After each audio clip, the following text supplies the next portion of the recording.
لیکن وہ اس بات کو نہیں مانتے تھے، کیونکہ بھابھی جب بھی بھائی گھر آتے تو ان کے سامنے کوئی نہ کوئی کام کرنے بیٹھ جاتی۔ یہ دیکھ کر بھائی کو غصہ آتا، وہ مجھے ڈانٹتے کہ میں بھائی کو بہت دفعہ اپنی صفائی پیش کرنے کی کوشش کرتی، لیکن میری بھابھی وہ بھی نہیں دیتی تھی، اور بھائی تو ویسے ہی غصے میں کسی کی بات نہیں سنتے تھے۔ یہ دیکھ کر اماں بھی کڑتی تھی۔ اماں کو نازش بھابھی کو بہو بنانے کے بعد بہت پچھتاوا ہو رہا تھا۔ وہ سوچتی تھی کہ شاید وہ غیروں میں شادی کرتی تو زیادہ بہتر تھا۔ میری پھپھو کو ویسے بھی کچھ کہنے کا فائدہ نہیں تھا، وہ اپنی بیٹی کا ہی ساتھ دیتی۔ وہ جب بھی ہمارے گھر آتی وہ یہی کہتی کہ میری بیٹی تو بہت ہی بیمار ہے، اس کا رنگ بہت پیلا پڑ چکا ہے، نہ جانے کچھ کھاتی بھی ہے یا نہیں، میرے جگر کے ٹکڑے کا خیال رکھا کریں۔ پھپھو کی ایسی باتیں سن کر مجھے بہت غصہ آتا۔ میرا دل کرتا کہ انہیں آگے سے ٹھیک ٹھاک جواب دوں۔ ان کی بیٹی سارا دن کچھ نہ کچھ کھاتی رہتی تھی، نہ کوئی کام کاج کرتی تھی، الٹا مکر کر کر کے ہم لوگوں کا جینا حرام کیا ہوا تھا۔ اس نے مجھ سے میرا بھائی چھین لیا۔ میری اماں بیچاری سیدھی سادی خاتون تھی، خاموشی اختیار کیے رکھتی، اور مجھے بھی کہتی کہ میں کسی بڑے کو آگے سے جواب نہ دوں۔ میں اماں سے اکثر پوچھتی، کیا پھپھو بھی نازش بھابھی کی طرح ایسے ہی اپنے سسرال میں کرتی ہوں گی؟ اماں کہنے لگی، میری پھپھو بھی اپنی جوانی میں بہت لڑاکا ہوا کرتی تھی۔ جب میں بیاہ کر آئی تھی تو اس وقت میری پھپھو کی شادی نہیں ہوئی تھی، وہ غیر شادی شدہ تھی۔ جب بھی تمہارے ابا گھر میں کوئی چیز لے کر آتے تو سب سے پہلے اپنی ماں اور بہن کو دیتے۔ مجھے اس بات پر کبھی اعتراض نہیں ہوا تھا کہ وہ ایسے کیوں کرتے، لیکن تمہاری پھپھو اور دادی مجھے اس میں سے کچھ بھی نہیں دیتی تھی، سب کچھ سنبھال کر بیٹھ جاتی۔ تمہارے ابا دوسرے شہر میں کام کرتے تھے، مہینوں بعد ہی گھر آیا کرتے، ان کی چھٹی صرف چند دن کی ہوتی، وہ ان چند دن میں پوری کوشش کرتے کہ ہم سب کو وقت دے سکیں، لیکن تمہاری پھپھو اور دادی انہیں اتنا موقع ہی نہیں دیتی تھی کہ وہ میرے پاس بیٹھ کر چند گھڑیاں باتیں کر سکیں۔ وہ اپنے ہی کاموں میں انہیں الجھائے رکھتی۔ عام روٹین میں بھی مجھے کسی چیز کو کھانے پینے کی اجازت نہیں دی، اگر وہ مجھے اجازت دیتی تب بھی میں کچھ کھا سکتی تھی۔ ان سے پوچھے بغیر گھر میں کھانا بھی کھانے لگتی تو وہ دونوں میری بہت بے عزتی کرتی تھی۔ تمہارے نانا آئے دن گھر میں کچھ نہ کچھ بھیجتے رہتے تھے تاکہ میرے سسرال والے میرے ساتھ اچھا سلوک رکھیں، لیکن وہ تمام چیزیں وصول کرنے کے باوجود بھی میرے ساتھ اچھا رویہ نہیں رکھتے تھے۔ الٹا وہ مجھے مزید اپنے فرمائشی پروگرام سنایا کرتی تھی کہ میں اپنے باپ کے پاس جاؤں اور فلاں چیز لا کر دوں۔ میرے باپ کے گھر سے آئی ہوئی چیزیں بھی وہ مجھے نہیں دیتی تھی، وہ صرف ان پر اپنا حق سمجھتی تھی۔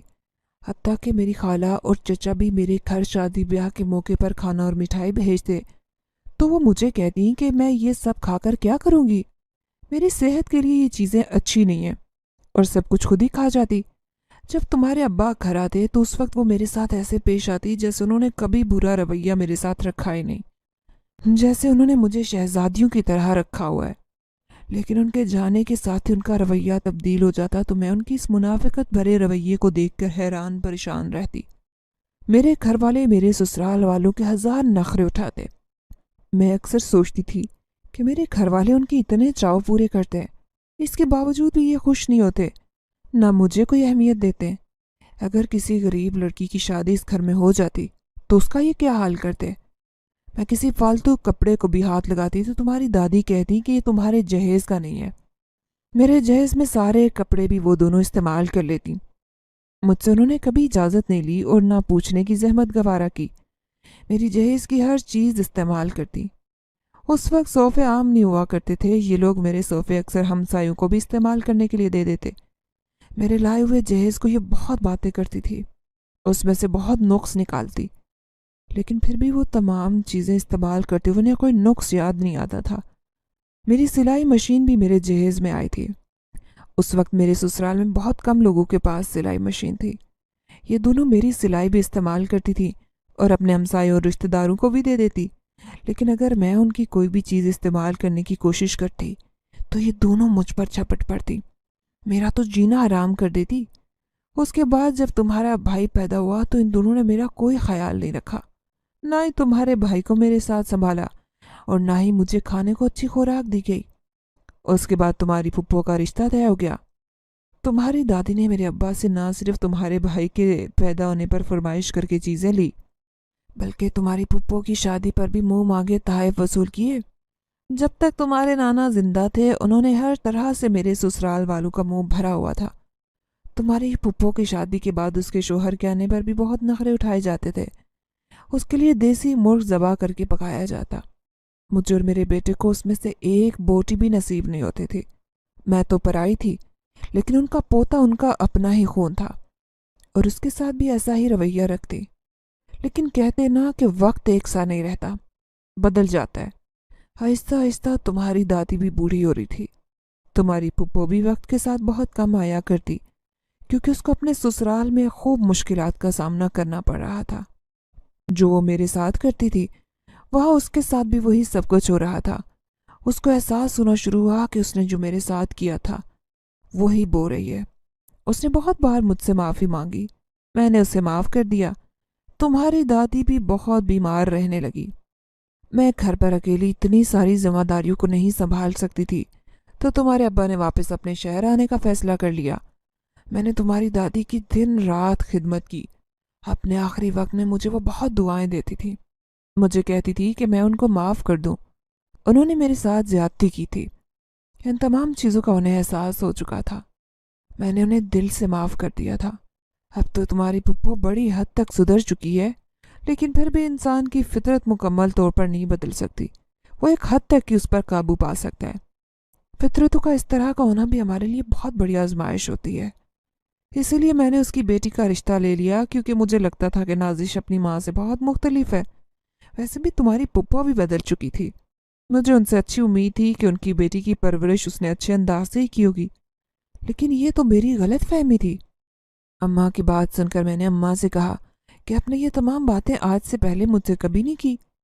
انہوں نے کہا وہ اس لیے میرے ساتھ یہ باتیں نہیں کرتی تھی کیونکہ وہ نہیں چاہتی تھی کہ میں پھپھو اور دادی کے بارے میں غلط سوچوں، لیکن آج نہ جانے کیسے ان کے منہ سے یہ ساری باتیں نکل گئی۔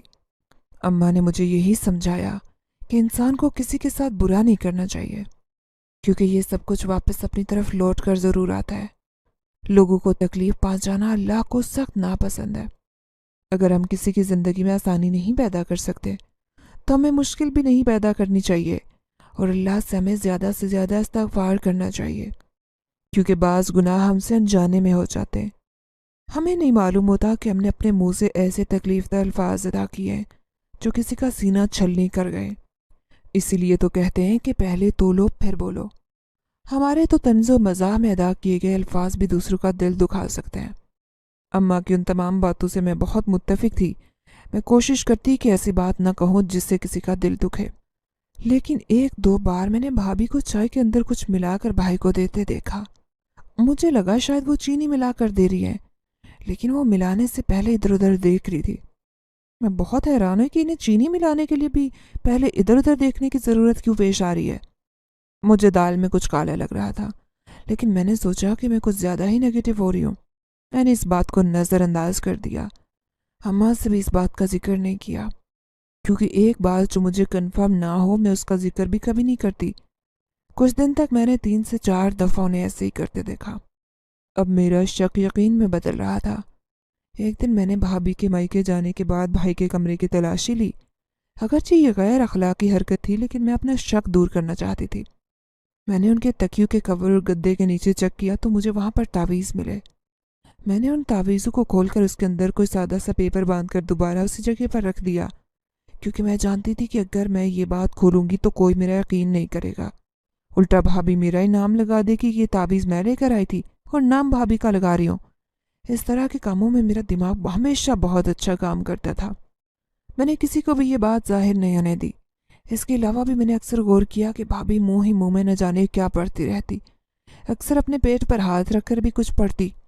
مجھے تعویذ دھاگے ان تمام کاموں سے بہت نفرت تھی۔ عقل مندی اسی میں تھی کہ میں اس کا حل خاموشی کے ساتھ کر دوں، گھر میں کسی کو بتائے بغیر۔ ایک دن میں کچن میں کام کر رہی تھی۔ بھابھی کچن کے قریب کھڑے ہو کر فون سے کسی سے بات کر رہی تھی۔ ان کی آواز میرے کانوں میں پڑی۔ وہ کسی کو بول رہی تھی کہ وہ چاہتی ہیں کہ جب ان کا بچہ پیدا ہو اس کے اندر غیر معمولی ذہانت اور غیر معمولی طاقت ہو۔ وہ اس سے کوئی وظیفہ پوچھ رہی تھی۔ نہ جانے کیوں بھابھی کو ہر چیز دوسروں سے مختلف اور زیادہ کیوں چاہیے ہوتی ہے۔ وہ ہمیشہ وہی چیز لینا پسند کرتی ہیں جو کسی اور کے پاس نہ ہو۔ وہ شاید اپنی اولاد بھی ایسے ہی چاہتی تھی کہ ان کا بچہ دنیا میں سب سے مختلف نظر آئے، ذہانت میں بھی اور طاقت میں بھی۔ میرا دل کیا کہ میں اپنا سر پیٹ لوں. اس عورت کا کچھ نہیں کیا جا سکتا تھا. نہ جانے الٹے سیدھے وظیفے اور تعویذ دھاگوں کے چکروں میں یہ ہمیں کسی اور مصیبت میں مبتلا نہ کر دے. میں ایسی بہت سی مثالیں اپنے دوستوں کے گھروں میں دیکھ چکی تھی جہاں پر ان کے گھر والوں نے تعویذوں کے چکروں میں پڑ کر اپنا نقصان کروایا.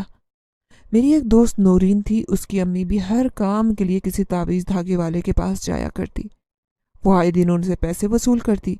کبھی چاول مانگتی، کبھی چینی، کبھی گوشت، اور کبھی کبھار تو 20 سے 30 ہزار روپیہ بھی وصول کرتی. جب تک اس کی ماں دوبارہ اس عورت کے پاس نہ جاتی تو وہ اپنے موکل بھیج دیتی. وہ ان کو اتنا تنگ کرتے کہ اس عورت کے پاس ان لوگوں کو دوبارہ جانا پڑتا. ان کا جینا حرام ہو چکا تھا. اس عورت نے ان لوگوں کو کہا کہ وہ اپنے گھر کے چاروں کونوں میں کیل لگا دے.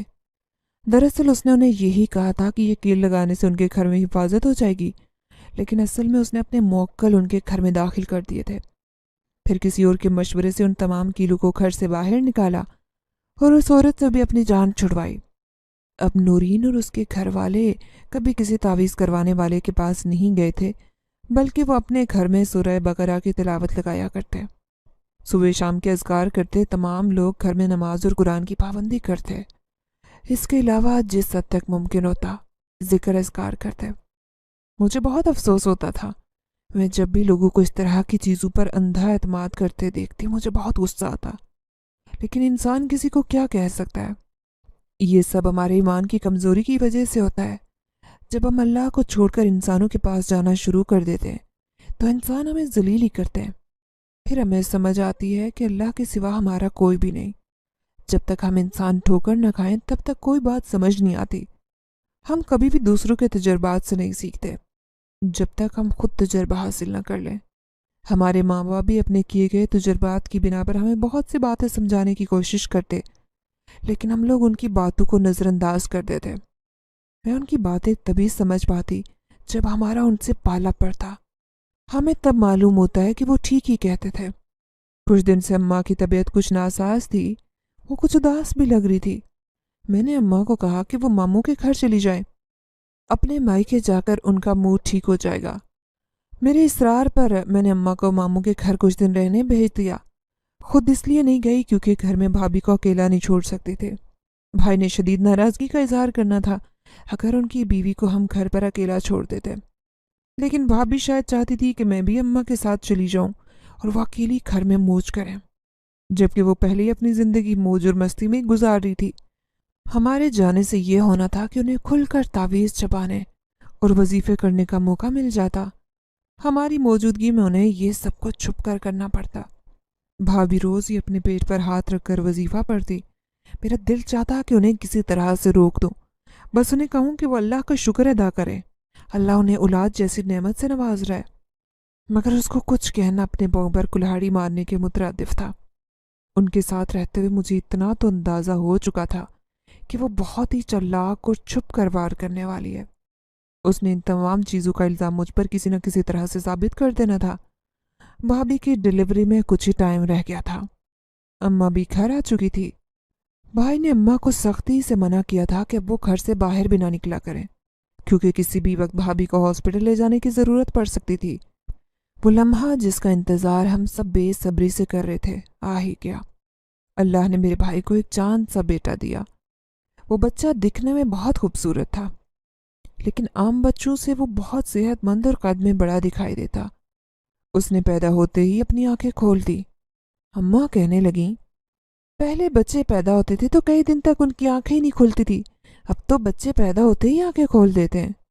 ہم سب بہت خوش تھے. اماں نے پورے خاندان میں خوب مٹھائی بانٹی. اس کا عقیقہ بھی کیا گیا.